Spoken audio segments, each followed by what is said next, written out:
Looking for something to take your mind off this traffic? How about a true story of instant success? Did you hear about the two friends who went grocery shopping in Ashland City and picked up everything on their list plus $75,000? Or the one where a truck driver made a last-minute stop off Interstate 40 and drove off with a cool $1 million? All their lives changed in an instant, and yours could too. So stop by your local retailer for your chance with instant games from the Tennessee Lottery. Game-changing, life-changing fun. Please play responsibly. You like jazz. Your passenger likes country. You settle on blues. This is the only kind of compromise you can expect inside a Lexus hybrid vehicle. That's because a Lexus hybrid is designed to go beyond compromise. Go far without having to recharge. Go fast with a formidable gasoline-electric powertrain. Go with all the luxury of a Lexus. So, if you ever find yourself compromising in a Lexus hybrid, it won't be our fault. Lexus. Experience amazing. Click the banner to discover more.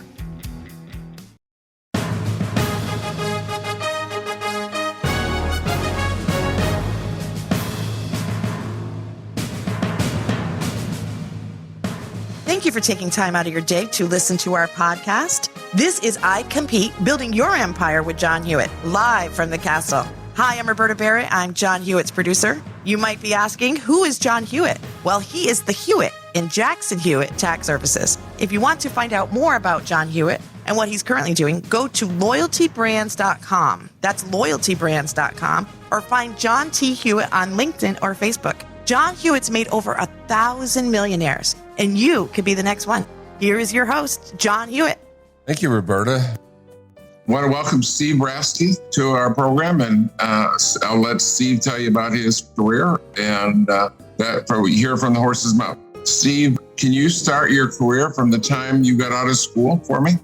Well, sure. And hello, John. Good to be with you. And well, I joke with people first saying I went to school to be a dentist. I came out an accountant, and that's true, but I won't bore you with all those details. But while in finishing college, I started working with a company who hired me. I was hired by Touche Ross, and then also by that company. I stayed with the company, started as internal auditor, became a controller, then we called them treasurers, not CFOs back then, became a treasurer, was transferred several times, was involved in mergers, acquisitions, turnarounds, and was there for 20 years. Got tired of relocating, got married during that process, and decided to start my own accounting firm. I found doing it by myself was a little more onerous, and then I joined a group called Padgett.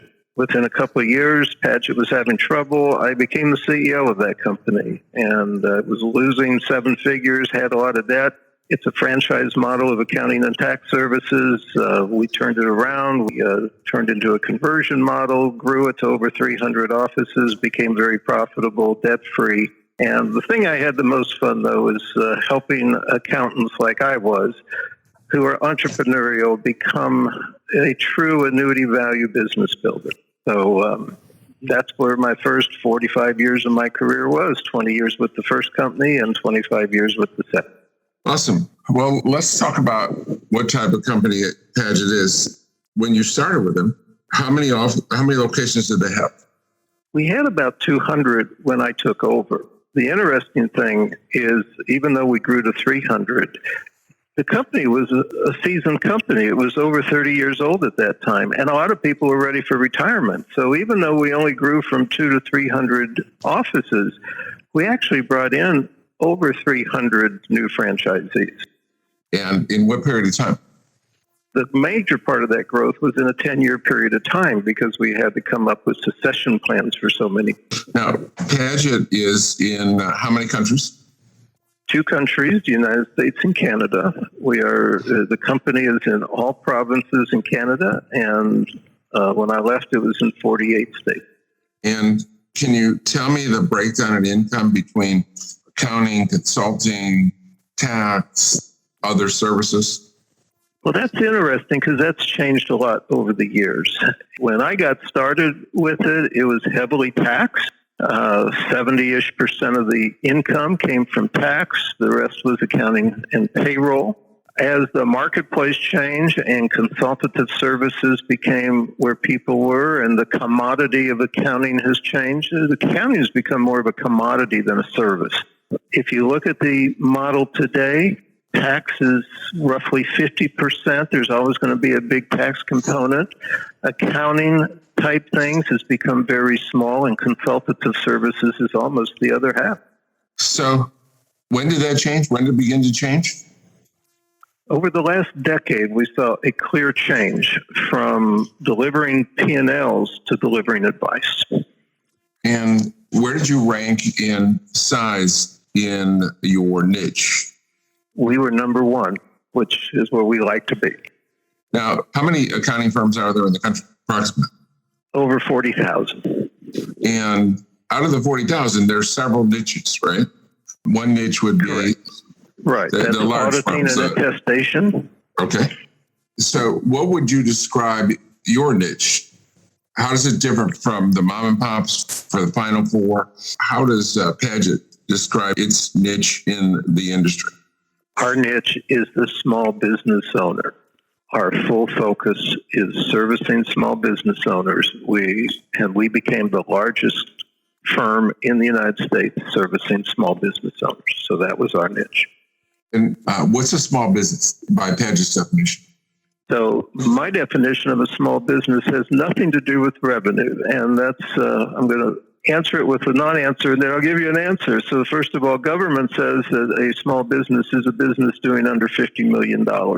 Candidly, that's a joke. We looked at it in a very different way. We looked at it where the client had a need, and it wasn't revenue-based, it was organizational-based. So to us, a small business was a business that had fewer than 20 employees. You then parse that. If you look at revenue, in our model, about 85% of our clients did under $5 million. And of that 85%, 95% did under $3 million.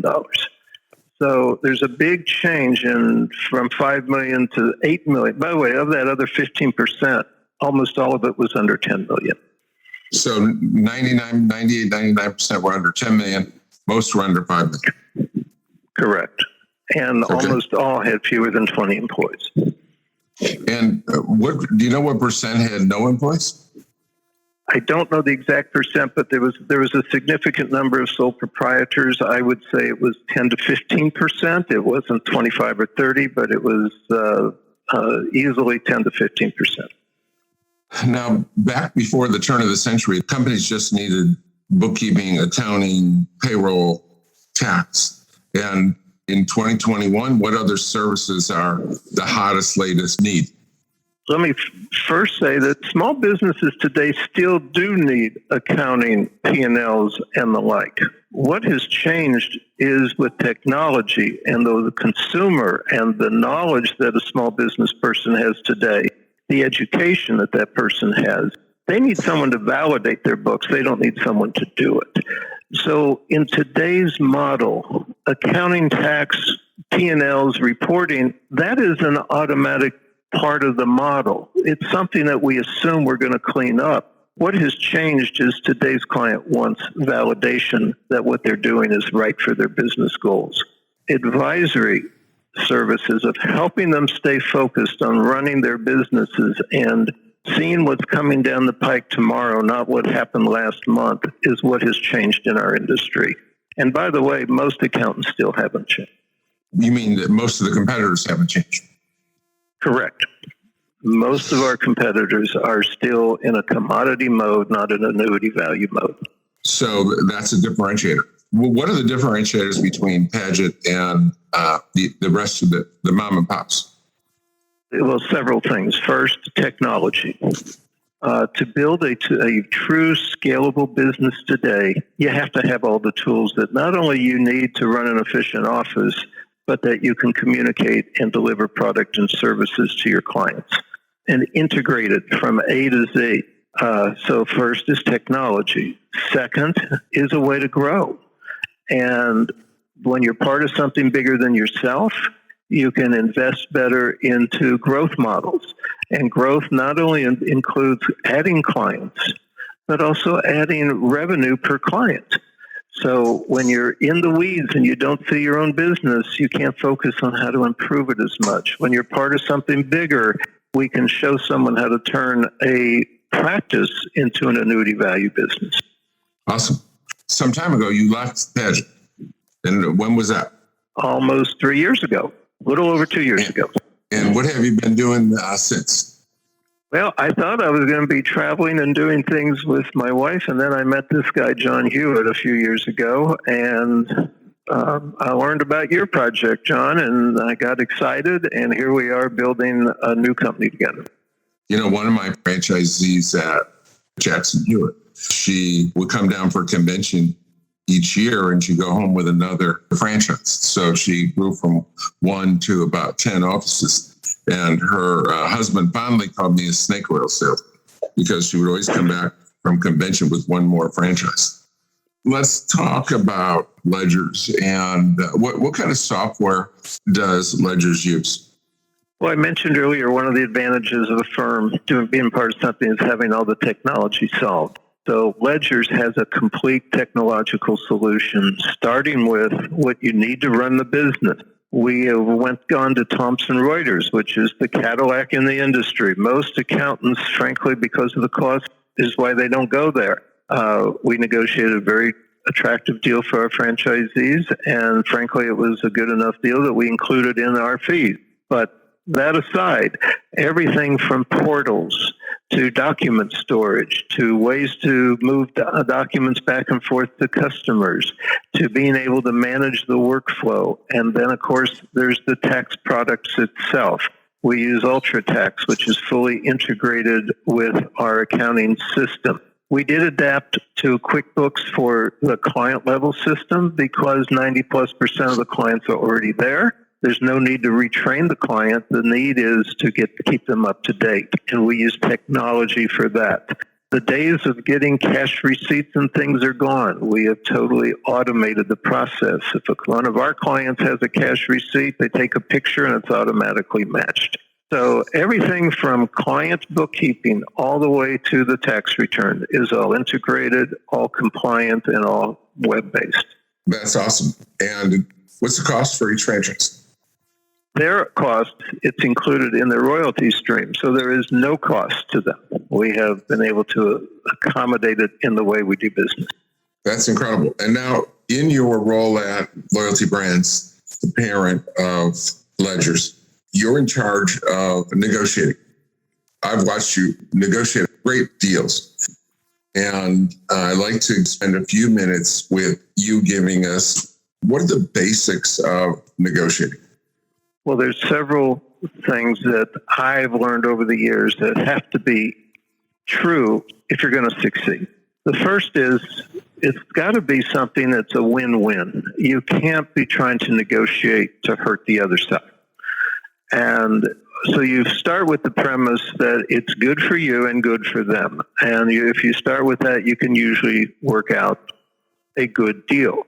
That being said, there's also a need to get, for your side of the table, the best possible deal you can for either yourself or, in our case, our franchise network. So beyond being a win-win, we want to make sure we do our homework and we understand what our bottom line is, and we're going to do better than that bottom line. By bottom line, it sounds like you mean best deal. Actually, I mean almost the opposite. I mean, what is the worst deal we'd be willing to go and then make sure that we do better than that? So when I'm talking about the bottom line, maybe it's the top line, but it's what you need to walk in knowing your parameters. Here is the worst deal that I would say is a success. So it's not a bad deal. It's just not the best deal. And then I never am satisfied at that level. I call that a signable deal. I try to get to a better deal than a signable deal. But the thing I have to get to is a signable deal. Correct. There are a couple of other things, and that is you can't want the transaction more than the other side. And in other words, always have a plan B. Always know what your other options are. Because if you want a transaction more than the other side, then that is perceived and you never succeed. Also, if you know that there are other options, you've got to be willing to walk as well as to talk. And by the way, always with respect. I've done hundreds of negotiations. I can't ever remember arguing, but I do remember being tough. So negotiation is about knowing what you want to get to, having options, going for the best, figure out how to be a win-win, understand the other side, you'll get to your deal. So when you say willing to walk, can that be a positive tool in a negotiation? Oh, it's a very positive tool because, I was doing one prior to meeting you, and I will always remember I said to the other side, look, we're not going to get there. It's a shame because I think you're going to benefit more than us. You know what? We're going to leave the room, go to lunch. Why don't we eat separately? And when we come back, if you're in the room, it means you want to stay and figure it out. And if you're not here, we'll part friends. And they wouldn't let us leave the room to go to lunch. And before we had lunch, we had a deal. So is that a tactic you use sometimes, starving the other side? It isn't an intended target, but if it happens to happen, so be it. So you didn't even say that you were going to stop negotiations. You just said we're going to go to lunch and come back and see if we can make a deal. So, well, what I did say is if you can't get closer to where we are, then don't be here when we get back. So, and if you're here when we come back, we assume you're ready to get to where we need to go. So, yeah, that was a walk away. That was a pleasant way of saying we're about to walk. And when you said it, you obviously weren't disrespectful. You were just, as you said, you were tough negotiating at the time. That's right. That's right. It was tough love at that point. It was helping the other side to see we were at the edge and it's time to either jump off the cliff or turn around and talk serious. Have you heard the philosophy that seems very logical, that you can't learn while you're talking? Oh, absolutely. Negotiation is about listening, not talking. If you don't hear what the other side is saying, you don't know what to say. So I kind of have a rule that I want them to talk more than I talk. I want to listen more than they listen. Make sense? It's absolutely not only making sense, it's an absolute must. So I have been accused of being a listener in negotiations, and I take that with a big Medal of Honor. So yes, you're absolutely right. And as I've worked with you, and I don't patronize, you are a great listener. So you do take in what people are saying. I have to be very careful what I say to you, because not only you go listener, you remember. Yeah, and I make notes. So you're a extrovert, and it must be a little difficult because extroverts tend to like talking more than listening.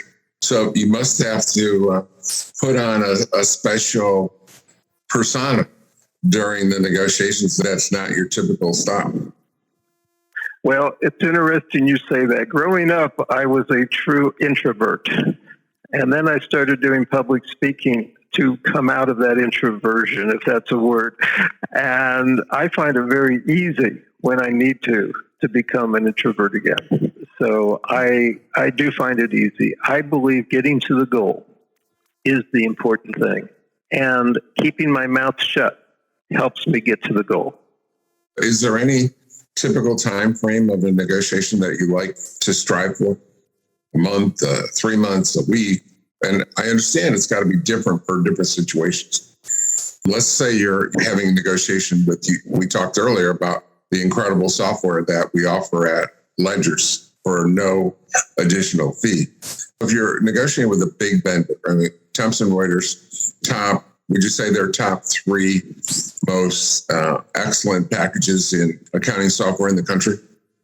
Well, according to almost every survey out there, whether it's Accounting Today or all these other trade journals, if they're not 1, they're number 2. So I don't even think you have to get to 3. So we're a small company. We only have 50 or 60 locations. And you're negotiating with one of the, a Fortune 500 company, top great software. Going into it, do you set a kind of a philosophy of how long it's going to take, or does it matter? It's a great question. It's something I don't think we've ever talked about. So when I enter a negotiation, I try to come up with a program. It doesn't work a lot of the times, but my enter saying we ought to try to get to a deal within 3 meetings. 3 phone calls, 3 Zoom calls. I think we have one to introduce each other and put a proposal on the table. That's coming from them because we're the buyer in that case usually. The second one is to try to negotiate. The third one is to see if we can get to our minds. Now, it doesn't always work that well. Time frame, I have done transactions that are fairly large in 2 weeks. I've also done some in 6 months. So to me, the time frame is understanding the need on the other side and what their hurdles are to get through to get to where you want to go. In the case of a Thomson Reuters, it's a bigger company. There are more layers to get through. There are more approvals.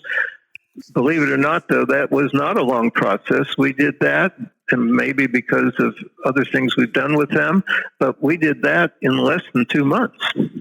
We're working on a small transaction right now. Today, I followed up with the broker in this transaction saying this has dragged on too long. Where are we on this? I got an email today that we'll hear from them by the end of the week. So time, if you manage it well, is not your enemy. If you let time drag on, it becomes your worst enemy. But I always try to do transactions within 30 to 45 days. That's the time frame I set out. It rarely works. I enjoyed part of that negotiation as it was coming to near the end. You said to me, John, you're one of the biggest advantages in this negotiation, and you're one of the biggest problems. I remember telling you that. Can you explain that to listeners on how I was a huge advantage and a huge disadvantage at the same time? So one of the neat things about having a project with someone so well known as John Hewitt on the as captain of that team is it brings immediate credibility to the project. So when you bring credibility, that's the positive. You got people who will talk to you and negotiate seriously when a typical startup wouldn't get there. On the flip side, because they have such high expectations because of your track record, they want commitments that we're not willing to give. So that's why I say it's great. It's also a problem we have to deal with because it creates an expectation that we have to, at the right time, get back in check. Back to the franchise. You've had in your career over 500 franchisees. If you could take the 10% best franchisees, the top 50 of all time, what are the characteristics of those franchises? Number one thing is I tell everybody, if you're going to buy our toolbox, then use our tools. So the number one characteristic is someone who's willing to change what they've done historically, because most of these have already been in the business, change what they've done historically and adapt to a new thing. Follow our system, in other words, to say it as a franchise model. So the number one thing is these people are willing to follow the system. The number two thing that we found is a big attribute is focus on the future. In other words, don't get bogged down in what you used to do. Not only follow the system, but make it your culture. Do it at the employee level. Do it at the client level. Take it to the end. They will succeed. So I think by far the number one thing is following the system, not fighting the system. What else? Is it that simple that you just need to follow the system? No. So what I'm saying is they're just not people depending on us, but people who are looking to succeed. It's an attitude of success. What we wanted every franchisee to do is to be a business person. We wanted them to have their own goals. We wanted them to understand their personal goals. If they understand their personal goals, then we build their business goals to succeed in the personal goal. So we wanted people who are willing to do an introspection, to do something so we see where their future is, and then we work collectively to get to the future. And obviously in our model, it has to be someone who has the knowledge necessary to do it as well. That's a gift. But the whole concept of wanting to build something to succeed is an attribute of that top 10% for sure. How important is it for things like attitude and perseverance and how hard you work and things of that nature? you're saying it very directly. That's exactly the attributes I'm talking about when you're building your future and being entrepreneurial. And you've got to have a drive to succeed. You want to have a compassion, honesty, integrity, all those things. But the things you just mentioned, absolutely. That's part of what I was trying to articulate. So how long are you going to work? I tell everyone I get asked that question. I'm 67 years old, and I will tell you that I will work as long as I am as healthy as I am today. I feel when I was 40, I wondered if I'd live to 60. Today, I wonder what I'm going to do for the next 20 to 25 years. And as long as I'm enjoying what I'm doing and I'm doing good, I'll continue doing it. Awesome. Well, thank you for your time today. This half hour passed rapidly, and I look forward to having you back again. Thanks, Steve Rafsky. Thank you, from John. Ledgers. Have a great day, everyone, and we'll talk to you soon. Thank you for taking the time to learn about how to build your empire with John Hewitt. Find John on LinkedIn at John T. Hewitt or message John Hewitt on Facebook.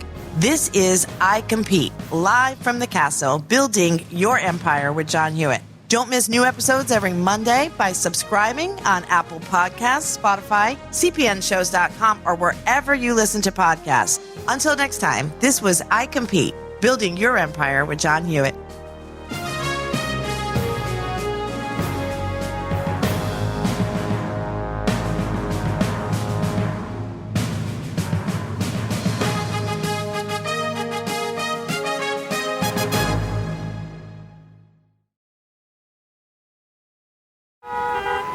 Looking for something to take your mind off this traffic? How about a true story of instant success? Did you hear about the two friends who went grocery shopping in Ashland City and picked up everything on their list plus $75,000? Or the one where a truck driver made a last-minute stop off Interstate 40 and drove off with a cool $1 million?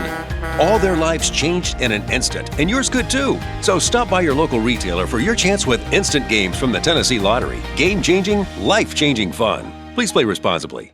We have a lot going for us in Fall River, Massachusetts.